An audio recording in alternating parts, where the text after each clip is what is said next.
अयोध्या राम जन्मभूमि मंदिर दान चोरी मामले में आरोपी लवकुश मिश्रा की मुश्किलें बढ़ गई हैं। उनकी पत्नी सुप्रिया मिश्रा के नाम पर बन रहे घर को लेकर अयोध्या विकास प्राधिकरण ने उन्हें नोटिस दिया और 6 दिनों के अंदर जवाब मांगा। नोटिस में पूछा गया कि क्या उन्होंने इस निर्माण का नक्शा पास कराया है या नहीं। समय पर जवाब नहीं मिलने पर इस अवैध निर्माण पर बुलडोजर की कार्रवाई की जा सकती है। देखिए अयोध्या से भारत एक्सप्रेस संवाददाता मनमीत गुप्ता की यह खास रिपोर्ट।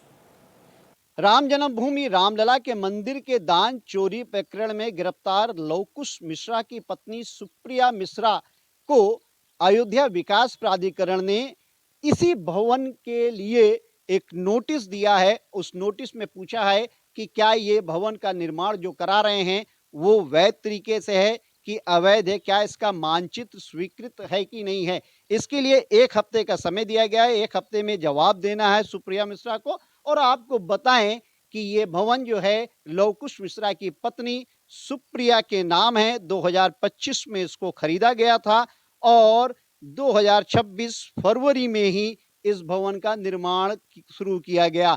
लवकुश मिश्रा की अगर आमदनी की बात करें तो वो लगभग 15,000 से 20,000 रुपए प्रति माह थी।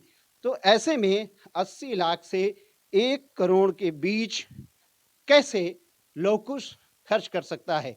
लवकुश के पास से राम जन्मभूमि के दान के चोरी का 14 लाख रुपए बरामद हुआ। ऐसे में संदेह जाता है कि क्या ये मकान उस चोरी के रुपयों से, जो दान के चोरी के रुपए हैं, उससे तो नहीं बनाया गया है। हालांकि ये जांच का विषय है। एडीए ने भी अब इसमें नोटिस दे रखा है।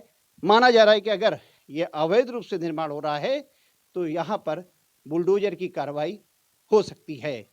कैमरा सहयोगी अमन के साथ मनमीत गुप्ता, भारत एक्सप्रेस, अयोध्या। और हमारे संवाददाता मनमीत गुप्ता हमारे साथ अयोध्या से जुड़ चुके हैं। मनमीत, आपने दिखाया लवकुश मिश्रा का ये घर और वाकई में ये एक शानदार घर बनता हुआ नजर आ रहा है, लेकिन 15 से 20 हजार कमाने वाला वो शख्स अगर 80 लाख से 1 करोड़ के बीच का घर बनाए तो हर किसी की शंका, और भाई वो तो जेल में भी हैं, तो ये सवाल तो उठेगा कि ये चंदा चोरी के पैसों से घर बनाया गया है। निश्चित रूप से देखिए, ये सवाल तो जरूर उठेगा कि जो व्यक्ति जो 15 से 20,000 रुपए प्रतिमाह कमाता है तो इतना भारी भरकम मकान कैसे बनवा सकता है, वो भी बिना किसी लोन के। तो ऐसे में ये संदेह जरूर उठता है। और वो भी लवकुश मिश्रा के ऊपर, जो कि रामलला के मंदिर की दान की चोरी प्रकरण में गिरफ्तार हुआ है, जेल में है, और उसके पास से 14 लाख रुपए दान की चोरी का रकम जो है वो बरामद भी हुई है। देखिए, ये जो मकान है वो लगभग 1,000 स्क्वायर फीट का है, शहर के अंदर का है और बहुत ही पॉश इलाके में ये माना जाता है, क्योंकि ये हाईवे से लगा हुआ है। राजकीय पॉलिटेक्निक है, उसी ठीक पीछे बना हुआ है। ये कॉलोनी बहुत अच्छी है, सामने नदी का किनारा है।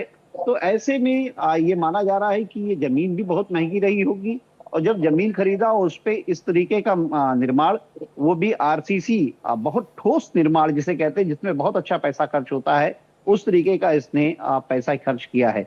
2025 में सुप्रिया मिश्रा, जो उसकी पत्नी है लवकुश मिश्रा की, उसके नाम ये जमीन खरीदी गई और फरवरी 2026 में इसका निर्माण प्रारंभ किया गया। और देखते देखते बहुत तेजी के साथ ये निर्माण 2 मंजिला मकान का हो गया।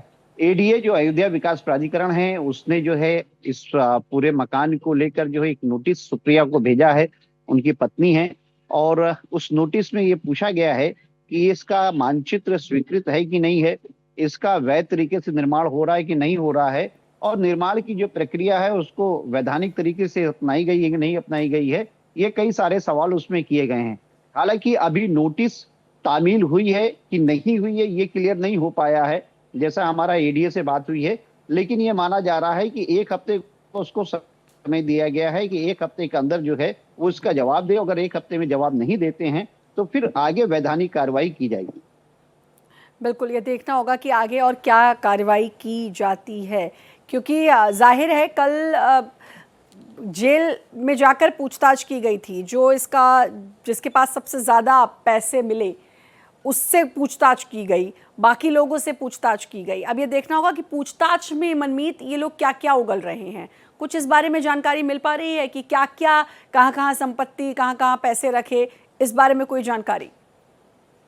देखिए, आज जेल के अंदर जाकर, क्योंकि सभी आरोपी एक ही जेल मंडल कारागार अयोध्या में हैं, तो ऐसे में जो विवेचना अधिकारी हैं वो कल गए थे। उन्होंने जेल में जाकर सभी से लगभग 3 घंटे तक पूछताछ की है और उसमें कई सारी अहम चीजें सामने आई हैं।